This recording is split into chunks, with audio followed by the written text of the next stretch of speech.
एक आदमी के जीवन की उपलब्धि होती है स्वयं में तृप्त रहना।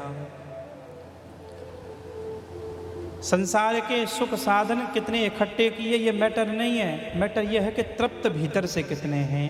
तृप्ति भीतर का विषय है, ये बाहर का विषय नहीं है। वेद व्यास जी ने कहा मैं तृप्त नहीं हूं।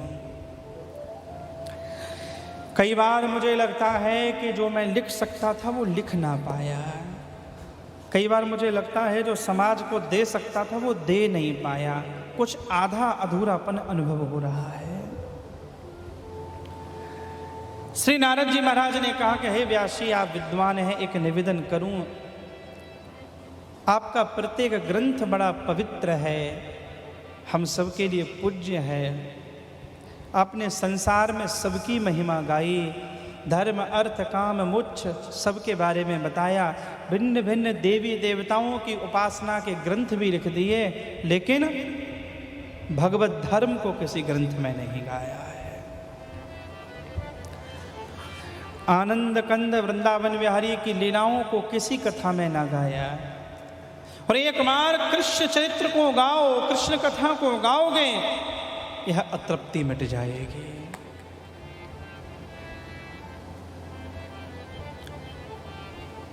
गौड़िया संप्रदाय के आचार्य श्री रूप गोस्वामी विदग्ध माधव में भगवान की महिमा गाते गाते लिखते हैं, तुंडे तांडविनी रत वितुनते तुंडावली लब्धे कर्ण क्रोध कदम्बिनी घट्यते कर्णार बुदिभ्यः स्पृहाम चेतः प्रांगण संगनी विजयते सर्वेन्द्रियाणाम कृति को जाने जनिता कियद भिर्मृतई कृष्णेति वर्णद्वयी।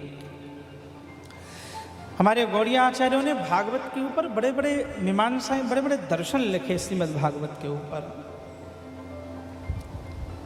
रूप गोस्वामी कहते हैं,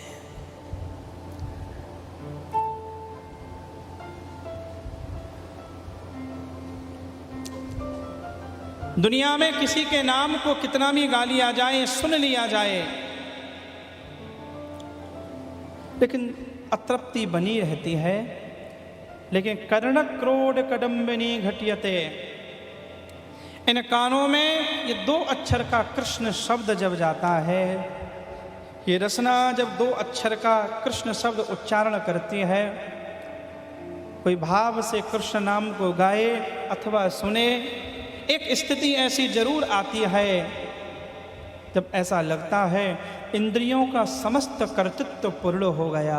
अब कुछ जानना, कुछ सुनना, कुछ बोलना, किसी को देखना शेष रह गया हो। इंद्रियों के समस्त कर्तृत्व को वह कृष्ण नाम पूर्ण कर देता है।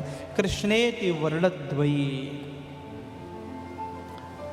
नारद जी ने कहा कि मैं निवेदन यह करता हूं कि अब आप कृष्ण चरित्र गाओ। श्री सूरदास जी महाराज को आचार्य चरण ने यही कहा। श्री वल्लभाचार्य जी महाराज ने जतिपुरा पधारे तो किसी ने कहा कि श्री ठाकुर जी के बड़े सुंदर पद गाते हैं।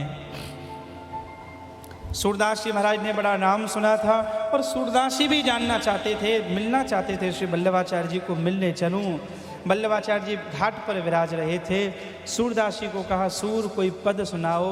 और फिर जब उन्होंने गाया, मौसम कौन कुटिल खलकामी, अच्छा लगा। लेकिन वल्लभाचार्य जी ने कहा, क्या गिड़गिड़ाते रहते हो खामा कहाँ, अभी भी अपने अवगुणों को ही गा रहे हो। हाँ, मौसम को गिड़गिड़ाना बंद करो, अभी भी अवगुणों की चर्चा, अभी भी अपात्रता की चर्चा। और वल्लभाचार्य जी ने कहा, कोई अपात्र नहीं है, सब योग्य हैं, सब पात्र हैं। अब तुम ठाकुर की लीला के पदों को गाओ।